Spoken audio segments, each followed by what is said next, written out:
Hi, friend, and welcome to season 2 of Living Simple and Well. I'm so glad you're here, truly. This season feels like a fresh breath, a new chapter, an invitation to step into your life with more intention and a lot more grace.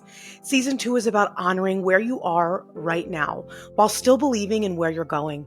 It's about slowing down without shrinking your dreams, about caring deeply for your body, your home, and your heart without guilt and without pressure. Here on Living Simple and Well, we talk about what it really looks like to live well in real life. Not perfectly, not polished, but honestly. This season, we'll explore gentle productivity that supports your nervous system instead of draining it. We'll talk about wellness rooted in self respect, not shame, about creating a life that feels calm and meaningful while still allowing space for passion, purpose, and income. You'll hear thoughtful solo conversations and inspiring guests, experts who believe in sustainable, realistic care for women in every season, and so many more. Most of all, this is a space for you, for the woman who has spent so much time taking care of everyone else, for the woman who's ready to choose herself again, confidently, unapologetically, and with love. If you've been craving more peace, more alignment, and more joy in your everyday life, you're in the right place, friend. So settle in, take a deep breath, and let this season remind you that living simple and well can exist beautifully together. Hi, friend, and welcome back to Living Simple and Well. I am really glad you're here. If you're listening while doing a million things, folding laundry, making dinner, driving somewhere, just know that today there is no expectation to be fully present or to do this right. Being here at all is enough. Okay, if you are watching on video, I have strived to get the perfect podcast setup for what feels like the longest time. If you saw my Instagram stories this past week, I finally got some actual lighting for this room because we are in the back of my house in my home office where I have transformed this corner into the podcast corner. And it has been a challenge because we get front of the house sun in my neighborhood. And so I'm looking at the sun in my backyard, but it's not coming into the window, the very large window in this room. So major missed opportunity. But my daughter's beam for gymnastics only fits in one room, and that is the other extra bedroom on the main floor. So anyway, I digress. I have changed the location of the microphone to give me more freedom of range with my hands. I have situated my coffee over here to be able to have a sip during recording. I've got beautiful fresh flowers from my wedding anniversary, and I just feel like it's a whole vibe. I should take a behind the scenes. I will take a behind the scenes photo of what I'm looking at because it is quite the solopreneur DIY podcast production vibes. And so I will do that for all of you and put it on my stories. If you're not following my personal account yet, I will give myself a little shout out at Mama Finally, MAMAFINALLY. I will also link it in the show notes. But I share so much on my personal page about really everything we talk about on this podcast, but about wellness and intentional living and really just showing up for your damn self. And so I would love for you to follow along there if you feel inclined. And if you are listening to this, I can almost guarantee you the content I share there will be your vibe. So okay, we had a very, very few, emphasis on that few, decent weather days over the last couple of weeks since the new year. And you bet your sweet ass that your girl got outside for a walk. I am not a winter girly in the least. The cold and me are not friends, so I get lots of time on my walking pad in the winter, but absolutely nothing beats a walk outside. A friend of mine actually just sent me this Instagram post that gave you like a breakdown by month for like the next few months of brighter days ahead as the sunlight starts to like finally stay more each day, little by little, and I truly cannot wait for spring. I positively thrive in the sunshine. Like I am a different person. And I hesitate to say like, seasonal depression or like, the winter blues. But I mean, I think some of us all get like that, especially women with our hormones and like depending on the sunlight for regulating our circadian rhythm. I feel like we just need warmth. If I was a bowler, I would definitely snowbird to like somewhere warmer in the winter months. Also, if I didn't have a child in school. But anyway, I joined the gym this week It feels a little cliche for the time of year, but I have been working out at home for the past few years, more consistently, especially in the past year. And with my strength training and the desire to increase my progressive overload, I realized that I either need a full blown gym, which is expensive and takes up some serious space that we just do not have, or I really don't have the desire to have as a minimalist girly. So I bit the bullet and I joined a gym. I say bit the bullet because, well, I have been very intimidated by the gym. I have lost 125 pounds, and while I'm halfway through my journey, I have the confidence in what I am doing, but doing it in front of others is a whole nother animal. And it just feels highly personal. I went with a friend of mine for the first time this week, though, and honestly, I was surprised that I loved it. I love the wall of mirrors. I love the variety of weight I had accessible to me. I loved how I was able to push myself more. It just felt so right. And I don't know how to explain it besides that, but it just I was very surprised that watching myself in the mirror and seeing how far I've come has really just given me this boost of confidence that I didn't even know I needed. But it's just put me in this like position of feeling powerful and, seeing how much weight I really was able to lift. I just really pleasantly surprised myself, I guess is what I'm rattling on about. But this gym also has a walking track as opposed to just treadmills. They also have treadmills, but I love the idea of a walking track because it's a little bit less monotonous than my normal walking pad at home or a treadmill at the gym. I feel like we were able to walk and talk, and it just felt less daunting because who loves cardio? Not me. Unless it's a gorgeous walk outside. I digress. I am genuinely excited to see how this contributes to my overall weight loss goals and my wellness journey in general. So I'll definitely keep you all posted on that. But lately, I have been really thinking a lot about productivity. Not in like the hustly, like get more done type of way, but in the way that it actually shows up in like our real lives. Because so many women I talk to want two things at the same time, myself included. They want this sense of peace, and they also want to feel like they're progressing, like they're gaining on a goal or feeling accomplishment or a sense of success. They want structure, but they don't want to feel trapped by it. It's your girl. And somewhere along the way, productivity started to feel like pressure instead of support. So today, I want to talk about something that I like to call soft productivity. Okay, so to me, soft productivity looks like getting things done without burning yourself out and creating gentle structure that actually works for you in the season you're in. In my own life right now, my days are pretty full, but not in like a flashy way. There's obviously motherhood, there's caring for my home, there's wellness, learning to listen to my body instead of pushing past it. There's work that I care deeply about and a desire to still have energy left at the end of the day.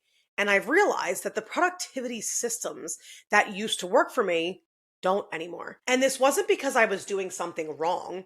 This was because my life had changed.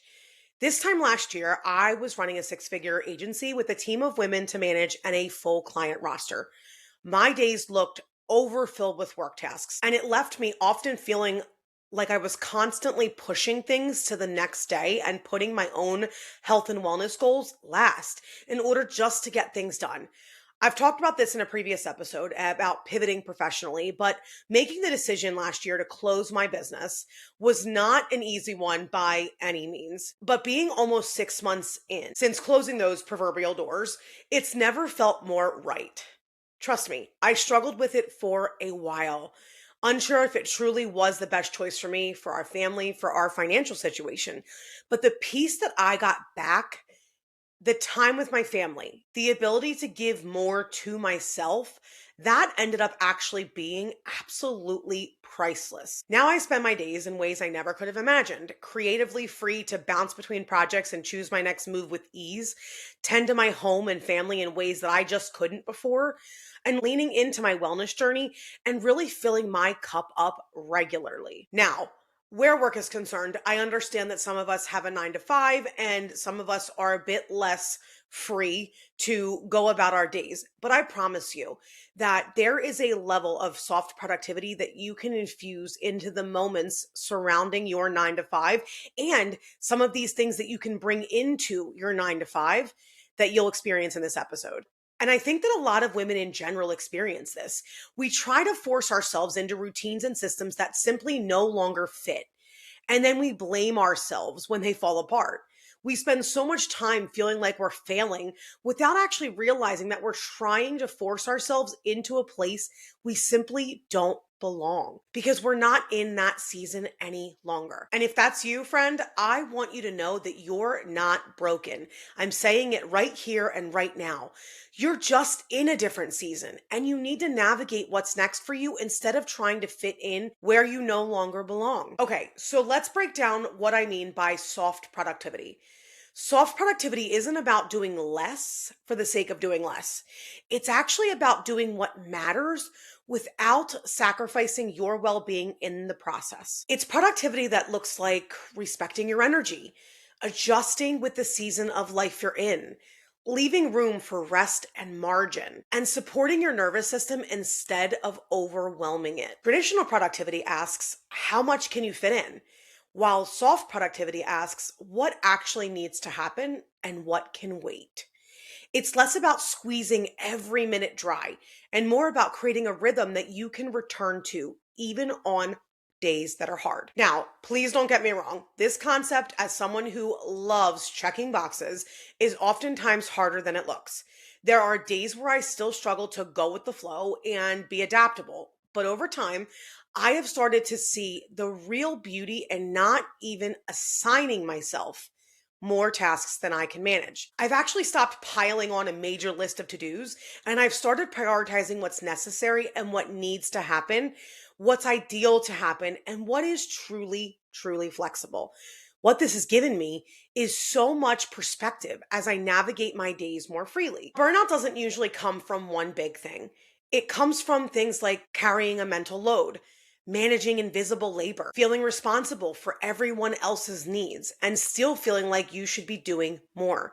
Especially for women, especially mothers, productivity often feels tied to worth. If you rest, you feel guilty. If you slow down, you feel behind. If you stop striving, you worry that you're going to lose momentum. I spent years addicted to the hustle, friend, thinking it was the only way that I could get ahead or find success. I felt lazy when I would get sick and couldn't work or feel automatically behind when I'd finally be able to get back to it. I actually had myself convinced for so long that my worth was tied to how much money I made or how many rave reviews my client gave me. I was quite literally drowning while refusing to use the damn life vest available to me. Burnout isn't a sign that you need to push harder. It's a sign that something in the system needs to change. You're not going to wake up one day and realize that you're burnout. You'll slowly become less interested in the work you're doing. You'll have trouble finding joy in small moments. And the exhaustion that you'll experience at the end of your days might even start to feel absolutely debilitating. Burnout shows up in so many ways, and rest alone is not going to fix it. If you go back to the same expectations and the same pressures, you need to fully change your approach to what you're doing, whether that be work, wellness, your family, or your home life. And this is where soft productivity becomes super practical. Instead of planning your days around time, try planning your days around energy. I want you to ask yourself, when do I naturally feel more focused? When do I need more ease? What actually has to happen today? One thing that's helped me personally is choosing 1 to 3 priorities per day, not 10, not a massive list, just a few things that would make the day feel supportive if they happened. I also love the idea of a bare minimum list. On harder days, which are bound to happen, What are the few things that truly matter that will give you a sense of accomplishment and peace? Because that's at the end of the day what we're all striving for.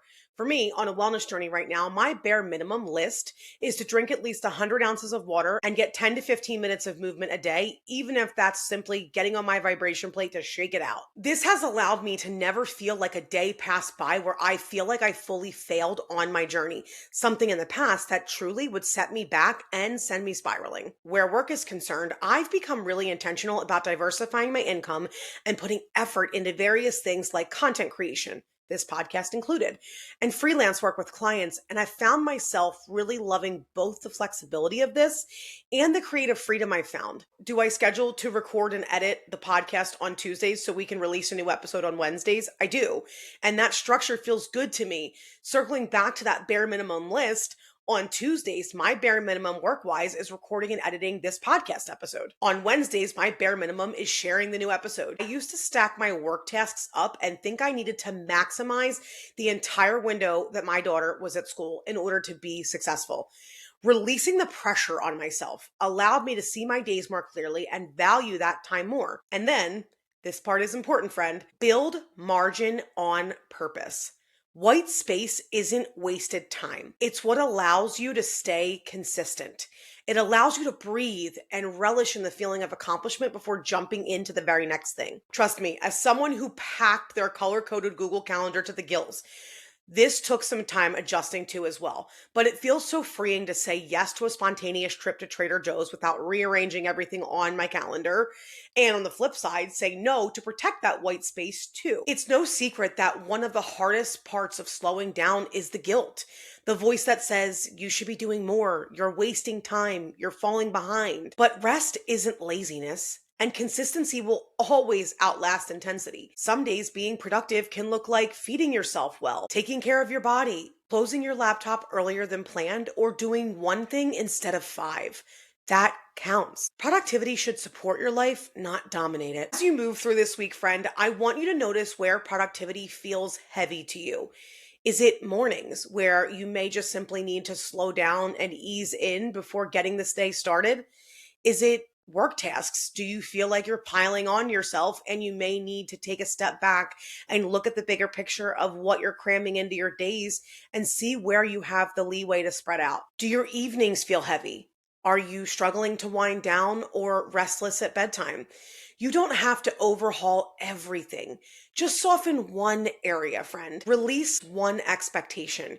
Create just a little bit more space. And trust that progress can be gentle. If no one's told you lately, friend, you're allowed to do life at a pace that supports you. You don't need to earn your rest. You don't need to justify slowing down. And you don't need to keep burning yourself out to prove a damn thing. Thank you so much for being here. Thank you so much for choosing yourself in this small but meaningful way. I'll see you in the next episode, friend. Until then, keep living simple and well.